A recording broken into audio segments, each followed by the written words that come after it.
We are live.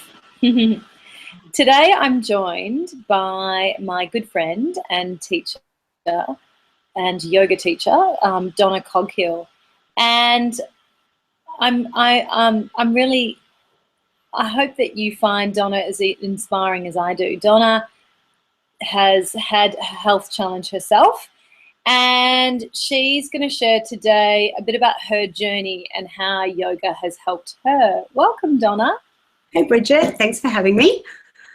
My health journey, I guess, began about 6 years ago when I was diagnosed with MS very suddenly. And at the time, I had been practicing yoga for about 10 years. On my diagnosis, I decided that medication was not what I wanted. I did not want to fill myself with drugs that really promised nothing. There was no guarantee with MS drugs. And I knew that I had to make some lifestyle changes to deal with my new condition, I guess, whatever it was that I was facing. MS is very unknown. You don't know where it's going. You have no clue as to what is going to happen tomorrow. It's one of those mystery things. So the viewers at home know, so MS is multiple sclerosis. And yes. Does it affect the nervous system? Is that what happens? Yes, so it is a breakdown of the myelin sheath around the nervous system. So it's the protective layer around the nerves which breaks down. And so the nervous system starts to misfire and things go wrong.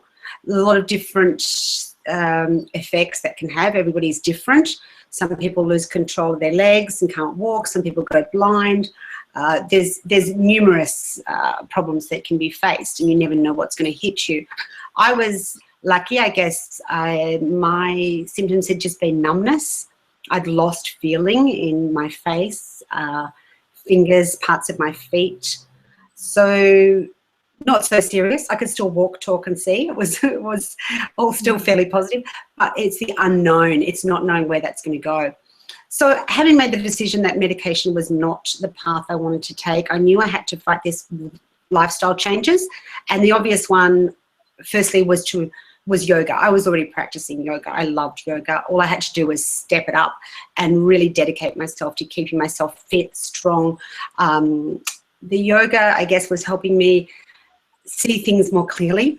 It was keeping me a little more centered and in control, putting me in a position where whatever came, I could deal with. I could stand in the face of everything and accept it and deal with it, let it wash over me without trying to resist and fight. And I guess it's just feeling that I had some control over what was going on mentally.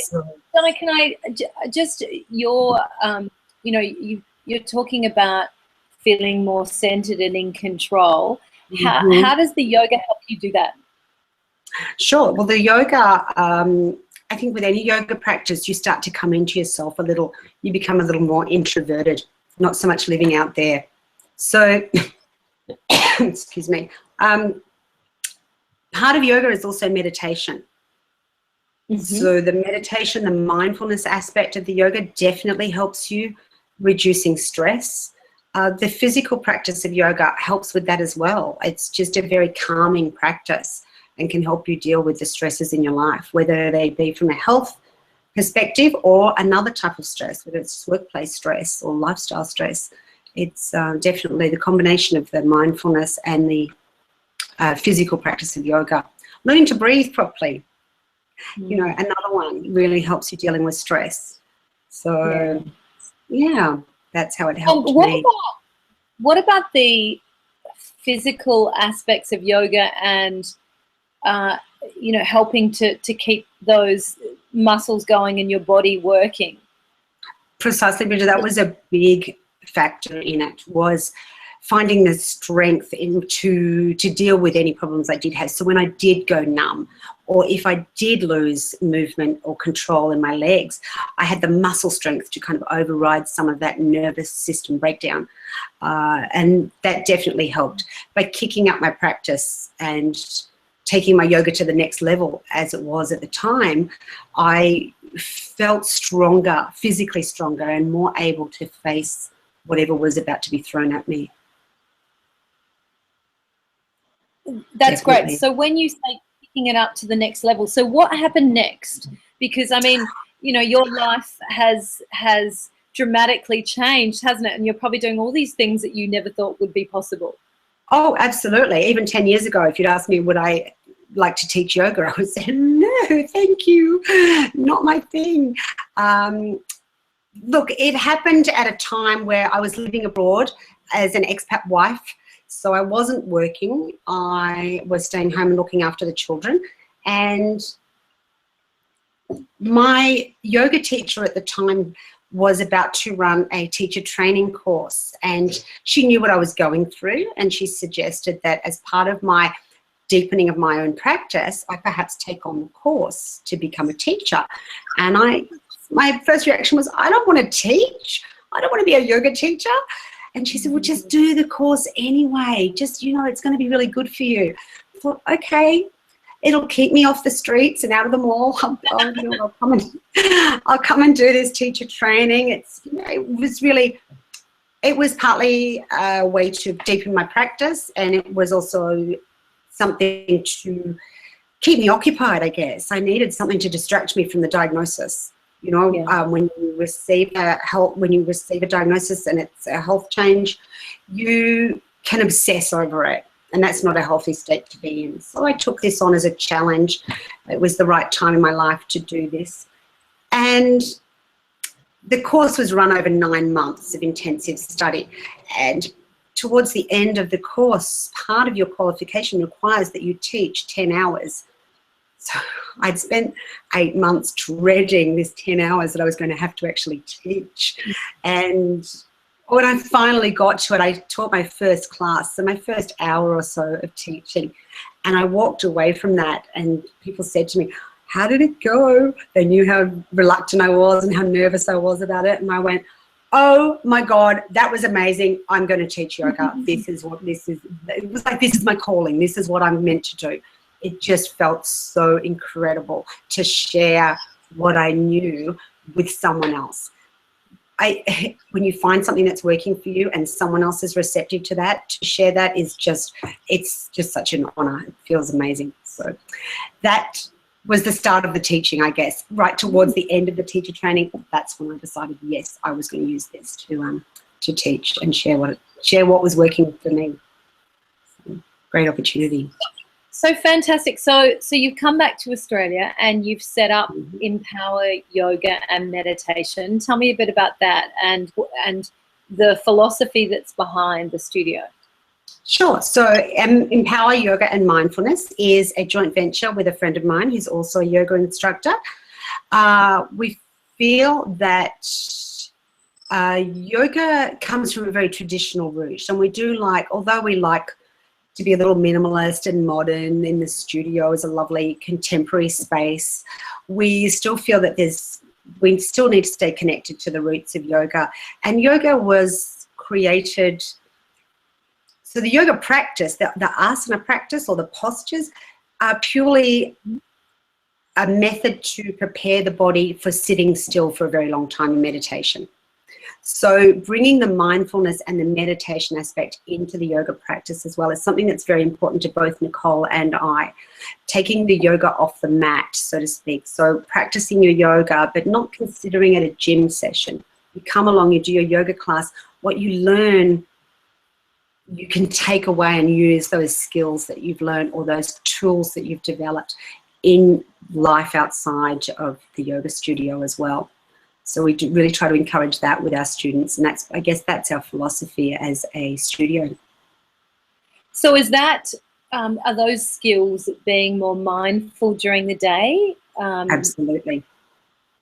Absolutely. So practicing mindfulness, practicing awareness of the body, of the self, of the emotions, taking it through all the layers, practicing that on the mat, and then taking it out and understanding how you're feeling, why you're feeling like that, why do you react this way, and having a mindful attitude as to how we react. You know, you're driving along and someone cuts you off. Do you yell and scream, or do you just go, oh, that person must be in a real rush?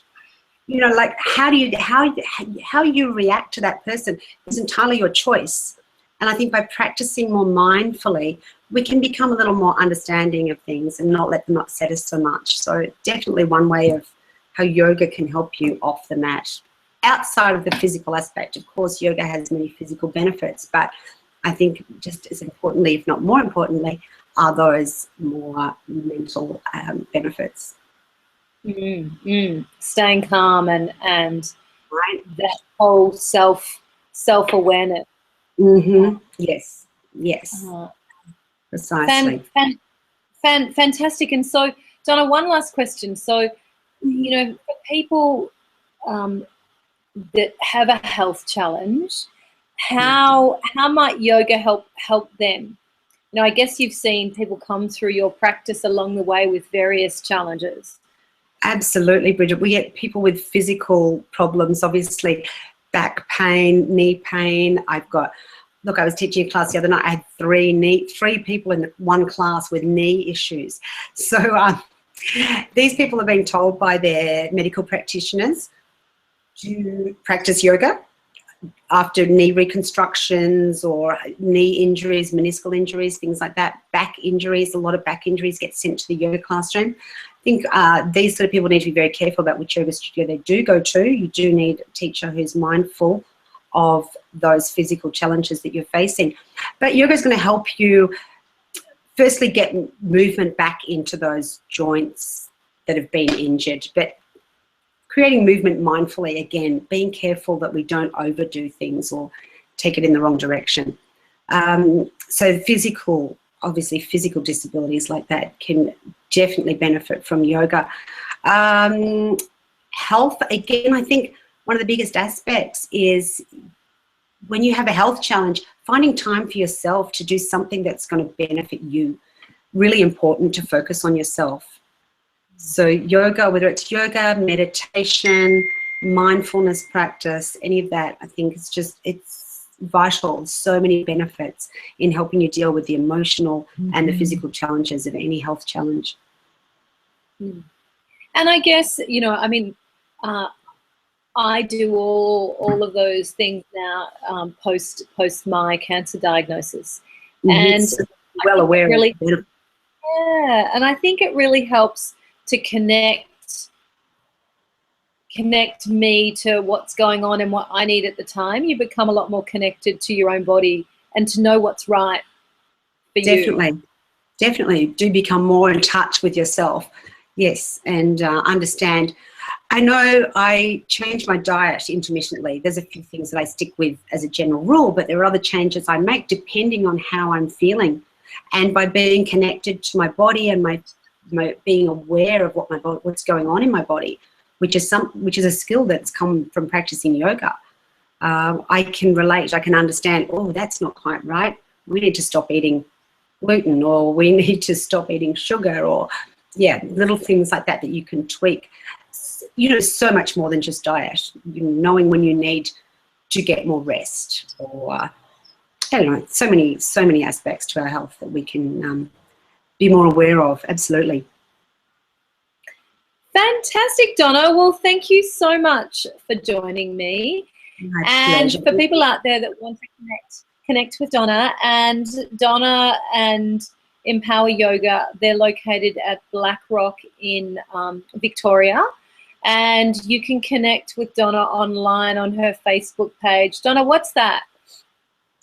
Oh, Facebook page is Empower Yoga and Mindfulness. We also have a website, which is empoweryogamind.com.au. You can find us there.